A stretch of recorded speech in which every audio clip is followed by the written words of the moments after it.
Et à 8h32, un lundi sans Cédric Cizer, c'est comme une pizza sans ananas. C'est pareil. C'est vrai, c'est très joli. Bonjour, j'adore cette comparaison. Ouais. Et c'est incroyable parce que je viens de manger une pizza au petit déjeuner en plus. Ouais. Donc ça fait bizarre. Ça se Ça sent. se sent. l'ananas. L'ananas, c'est compliqué. Bon, alors pas de préliminaire pour moi, l'info du week-end. C'est pas les élections présidentielles américaines. Ah. Non, ça intéressait quoi? À peine 2-3 milliards de personnes. C'est quoi? C'est ce qui nous écoute. Oui, au 200 bas milliards, mot. c'est l'audience qu'on fait chaque matin ici. De l'heure. Bien sûr que oui. Alors, non, la vraie info qui intéresse 8 milliards d'êtres humains, c'est l'annonce de la candidature à la présidentielle 2022 de Jean-Luc Mélenchon. Enfin! Ouf! On avait peur qu'ils se présentent pas, qu'ils se disent oh non, ça sert à quoi? Je vais encore perdre, je laisse quelqu'un qui aura beaucoup plus de chances de gagner que moi. Mais non, la France a besoin de moi car la République, c'est moi. Alors j'ai mis cette chanson du PSG parce que Mélenchon, c'est l'équivalent du PSG en Ligue des Champions. Ah oui. Il participe toujours à la compétition, mais il gagne jamais. Ouais, il gagne jamais. La méchanceté. Non, il gagne jamais. Quel sens du timing, Jean-Luc. Mais c'est vrai que depuis mars, les Français se posent 3 questions, Ouais. vraiment. 3 questions qui les empêchent de dormir. Quand est-ce que le virus va disparaître et nous laisser revivre normalement? C'est vrai. Comment je vais faire avec ma famille si je perds mon boulot et mon toit? Ouais. Et surtout, est-ce que Jean-Luc Mélenchon va se présenter en 2022? Et voilà, on est rassuré. On est rassuré, mais il a raison, il était pressé de nous annoncer la bonne nouvelle. C'est normal, c'est comme quand on fait un cadeau, Cécile. On veut tout de suite le donner, c'est comme ça. Ouais. Et c'est là qu'on voit que les politiciens, ils vivent sur une autre planète que l'un d'autre. Mais c'est pas grave. Il est fan de Lara Fabian, Mélenchon. Vous saviez ça? Ah bon? Ouais. Même s'il perd toujours, sa chanson préférée, c'est ça. J'y crois. On est vivant tant qu'on est fort. Ah, vous, Patrick? Non? Non, écoutez, il fait relativement beau, je voudrais pas qu'il pleuve, quoi. Mais c'est Lara Fabian. Comment commencer mieux une semaine qu'avec Lara Fabian? Il faut crier sa joie. Mais j'adore, j'y crois encore, il a raison Jean-Luc. Il peut avoir encore de l'espoir, il a seulement 69 ans. Ouais. Vous avez vu, 8 ans de moins que Biden et 1 an de plus que vous, Patrick. Ouais. Ça lui laisse encore une élection à perdre en 2017. C'est sympa. Alors moi j'ai En perdu... 2027. En 2027, excusez-moi, Oui, pardon. j'ai du mal avec les chiffres, hein, 2017, sinon je serais pas là. 2017, moi j'ai perdu au Scrabble une fois contre ma fille qui a 2 ans, j'ai plus jamais joué de ma vie. Ouais. Et bien sûr je la punis, hein, quand elle gagne, hop, je la punis. Mais Mélenchon, même s'il perd à chaque fois, ça le dérange pas. Et celui qui a perdu et qui a du mal à l'avaler, le pauvre, c'est Donald Trump. Ah bah oui, là c'est Donald compliqué. Trump, c'est compliqué. 4 jours pour avoir le résultat d'une élection, c'est aussi long que les résultats du Covid, du test du Covid. Vous savez, en France, on met 4 jours, c'est la même chose. À mon avis, c'est des Français qui dépouillaient les voix américaines. Je pense qu'ils ont pris tous les employés de la Poste de Montigny-le-Bretonneux pour savoir. Hein. Alors, On les salue au passage. Ouais, on mais les bien embrasse. sûr, on les embrasse tous. Les démocrates sont ravis, notamment pour Kamala Harris. Vous avez vu, hein, la vice-présidente qui fait le buzz sur les réseaux sociaux, où elle danse, elle a l'air trop cool. Ah, elle est Kamala cool, a l'air hein. trop cool. Ah ouais. Alors, je sais pas, pour ceux qui la connaissent pas, est-ce que vous voyez Jean Castex? Eh ben, Kamala, c'est de l'inverse. Voilà. C'est incroyable. Une femme qui réussit, forcément, ça fait réagir une de nos plus fidèles auditrices. Ah ouais. Marie-Clotilde est de retour. Ah. Bonjour, c'est Marie-Clotilde, toujours militante féministe et présidente du CLHS-TDGC. Oui. Le comité Les hommes sont tous de gros connards. Ah oui, c'est vrai. Je suis tellement contente que Kamala Harris soit vice-présidente des États-Unis Bien sûr. et bientôt présidente, hein.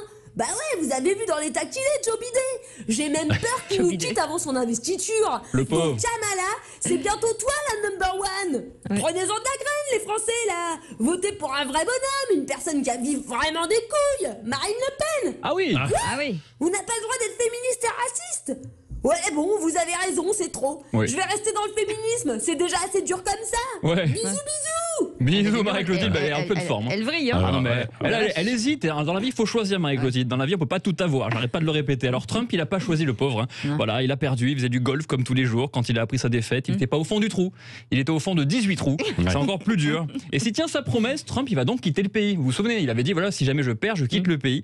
Alors, moi, je pense pas qu'il s'exile au Mexique. Non, je Non, crois pas. Je non, suis pas non, certain non, qu'il soit non. accepté. Alors, il a quitté la Maison Blanche hier soir. On sait pas ce qu'il va faire. Il paraît qu'il va participer à Rendez-vous en terre inconnue. Et Frédéric Lopez va l'emmener chez le coiffeur. Ah oui.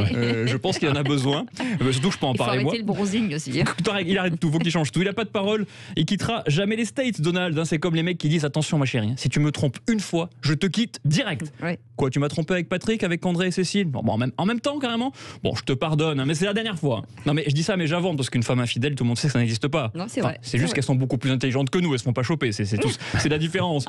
Et il paraît qu'il est gentil, Joe Bidet. Il paraît qu'il est très Joe gentil. Bidet, ouais. Il paraît. Bidet. Mais ouais, il paraît qu'il est super sympa. On m'a raconté qu'il est tellement gentil que quand un ami lui dit écoute Joe, je suis désolé, j'ai couché avec ta femme, il répond non mais je comprends, elle est tellement belle ma femme. Il est compréhensif, il est super sympa Il est Joe. cool, il est mais oui. cool. Et vous aussi Patrick, vous êtes très gentil. Mais Sauf que vous ne me présentez aucune de vos meufs. Bah non. Vous n'avez pas confiance en moi, je comprends. Et les chiffres sont tombés justement. Alors quels chiffres pas les chiffres de mon augmentation malheureusement. Non. Les Français se déplacent Mais sinon, beaucoup ce serait plus. C'est nom, le chiffre, 1 euro. le chiffre. Les Français se déplacent beaucoup plus qu'au premier confinement. Vous avez vu ça, 2 à 3 fois plus. Ça y est, on a tous les chiffres qui tombent. Et c'est vrai que vu le monde sur les routes, je dirais même que les Français se déplacent plus aujourd'hui que dans toute leur vie. C'est incroyable. Heureusement, un auditeur a voulu témoigner de son immense respect du reconfinement. Salut Cédric, je suis Stéphane Baratin, j'habite à Mito-sur-Marne. On dit que les Français se déplacent 3 fois plus qu'au premier confinement. C'est faux. Moi par exemple, je ne bouge pas de chez moi. Ça c'est bien. Je tiens à respecter la loi. Voilà. Bon, à part ce week-end, je suis allé à Deauville pour une fête avec 150 amis. Hein. Bon, puis pour faire mes courses, bien sûr. Hein. Bon, et puis pour aller au parc, faire de la balançoire avec ma fille. Hein. D'accord. Ou à part quand je vais chez des potes, jouer à FIFA. Ouais. Bon, et puis quand j'invite mes voisins à prendre l'apéro aussi. Ah bon? Bon, si les Français respectaient les restrictions comme moi, je peux vous dire que le virus aurait disparu comme Faudel. Hein. Oh non, le pauvre Faudel quand même. Arrêtez avec Faudel, il est gentil comme tout. Alors je crois que c'est vrai que tout le monde respecte le reconfinement, exactement comme vous, Stéphane Baratin. Alors le virus a encore de belles années devant lui, malheureusement. Alors c'est vrai qu'on est le 11e jour de reconfinement, vous avez vu ça? Déjà, fin de mi-confinement. Et notre Premier ministre a bien entendu voulu s'adresser à la France par le truchement de ma chronique. C'est pas une belle expression moderne, ça? C'est par le truchement de ma chronique. Notez ça, les enfants. Alors Albert, on file à Matignon, on va voir ce qu'il va nous dire. Hein.